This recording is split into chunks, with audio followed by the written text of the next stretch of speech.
मैं हूँ Bear Grylls. मैं ब्रिटिश स्पेशल फोर्सेस में काम कर चुका हूँ, एवरेस्ट की चोटी पर चढ़ चुका हूँ और आर्कटिक के जमे हुए समंदर को पार कर चुका हूँ। अब मेरे सामने चुनौती है अमेरिका की सबसे खतरनाक जगहों में से एक में अकेले जाने की। मुझे ठीक नहीं लग रहा। ये है रॉकी पहाड़ियाँ। यहाँ हर साल लाखों लोग आते हैं, जल्दी जल्दी जल्दी, पर उनमें से 2000 जिंदा नहीं लौटते। Man versus wild. मैं रॉकीज के ऊपर 10,000 फुट की ऊंचाई पर उड़ रहा हूँ, कनाडा की सीमा के नजदीक। यहाँ मुसीबत में पड़ने वाले ज्यादातर लोगों के साथ अचानक ही ऐसा हो जाता है, इसलिए मेरी टीम ने मेरे लिए ऐसे कुछ इंतजाम किए हैं। एक कैमरा टीम हमेशा मेरे साथ होगी, लेकिन नियम बहुत साफ हैं। ना वो मेरे साथ बातचीत कर सकते हैं, ना ही मेरी कोई मदद कर सकते हैं। अगर मदद करेंगे भी तो सिर्फ तभी जब जिंदगी और मौत का सवाल हो।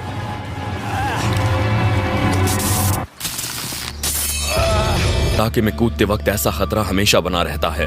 लैंडिंग के दौरान मुझे सिर्फ दूसरी बार ऐसी दिक्कत हुई है। पहली बार मेरी पीठ टूट गई थी। नीचे उतरने के लिए मैं इमरजेंसी पैराशूट इस्तेमाल करूंगा। अब मुझे इस पेड़ से नीचे उतरने की कोशिश करनी है, तो मैं कूद रहा हूं।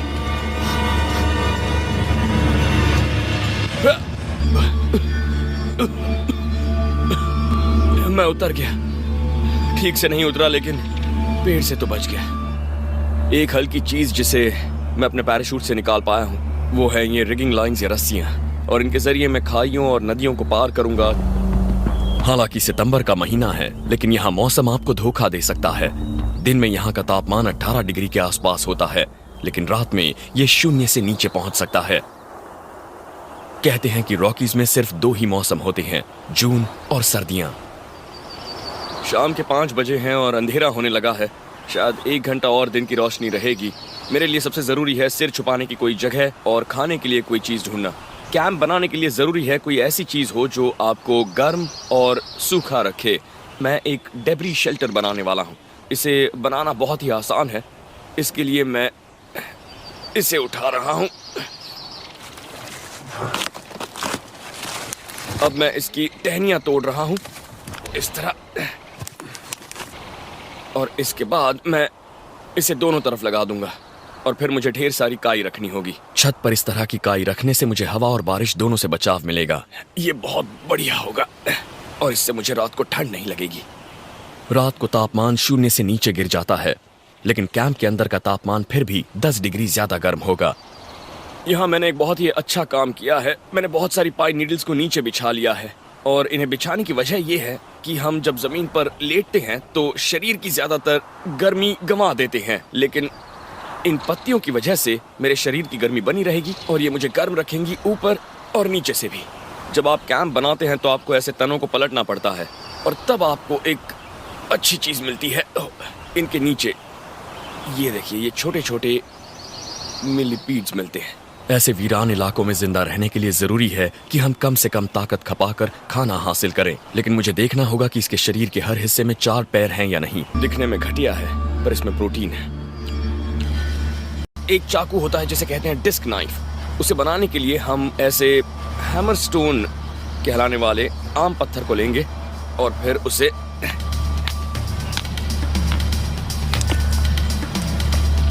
ये देखिए, ये बन गया। इसकी धार काफी तेज लग रही है। ये पत्थर इतना तेज है कि मैं इससे मछली काट पाऊंगा। जैसे जैसे शाम ढल रही है, ठंड भी बढ़ रही है। अब मुझे आग जलानी होगी, तो अब मैं कुछ लकड़ियां इकट्ठी कर लेता हूँ। यहाँ पर एक तना है इसके। ओ ओ ओ, पीछे हटो पीछे हटो। यहाँ पर देखो, ये एक सांप है। ये मेरा दिल तेजी से धड़क रहा है। कम से कम आज रात के खाने का तो इंतजाम हो गया है, पर अंधेरा होने से पहले मुझे आग जलानी होगी। यह आग जलाने का अच्छा तरीका है हैंड ड्रिल मेथड। पत्थर से किसी लट्ठे में गड्ढा बनाकर ड्रिल को घुमाकर सूखी घास में कोई चिंगारी पैदा कीजिए। पर यह काम आसान नहीं है, इसमें काफी वक्त लग सकता है।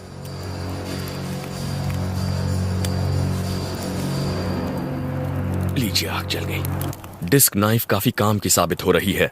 सबसे पहले मुझे सांप के जहरीले सिर को अलग करना होगा।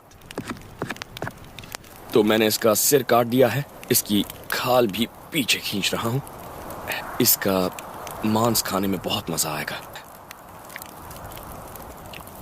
और ये वाकई स्वादिष्ट है। मुझे बहुत अच्छा लग रहा है। मुझे जल्दी से इस इलाके से निकलना होगा। रात में सफर करना वैसे तो ठीक नहीं है, लेकिन मेरे पास और कोई रास्ता नहीं है। फिलहाल कैमरा की लाइट की वजह से मुझे तेज रफ्तार चलने में मदद मिल रही है। रात में सफर करने से जुड़ा एक बड़ा खतरा ये है कि आप अपना रास्ता भटक सकते हैं। करीब 24 घंटों से चल रहा हूँ, मैं थक गया हूँ और मुझे ठंड भी काफी लग रही है। सच कहूँ तो मैं इस इलाके में जो ग्रिजली भालू है उससे डरा हुआ हूँ और इसीलिए मैं इस इलाके से दूर जाना चाहता हूँ। जब मैं यहाँ से चल रहा था तो मैंने देखा कि यहाँ घास जमीन पर नीचे बिछी हुई है। लगता है जैसे यहाँ हिरन और एल्क आराम करते हैं। यहाँ पर शायद बैजर्स वगैरह कीड़ों को ढूंढने के लिए जमीन खोद रहे थे और मुझे लगता है कि मैं भी इस इलाके में खुदाई करूं तो मुझे भी खाने के लिए कुछ मिल जाएगा। देखता हूं। करीब 12 घंटे पहले मैंने बस एक रैटल स्नेक खाया था। मेरी काफी ऊर्जा खर्च हो रही है। इस तरह चलने फिरने में रोजाना करीब 6000 कैलोरीज खर्च हो जाती हैं। चौकन्ना बने रहने के लिए मुझे ज्यादा खाने की जरूरत होगी और मुझे लगता है कि ये जीव शायद इसी चीज को खा रहे थे। ये कीड़े देखिए। आप माने या ना माने पर ऐसे कीड़े मकोड़ों में 80% प्रोटीन होता है, जबकि मीट में सिर्फ 20% होता है। ये बेशक लजीज नहीं है पर इससे ताकत मिलेगी।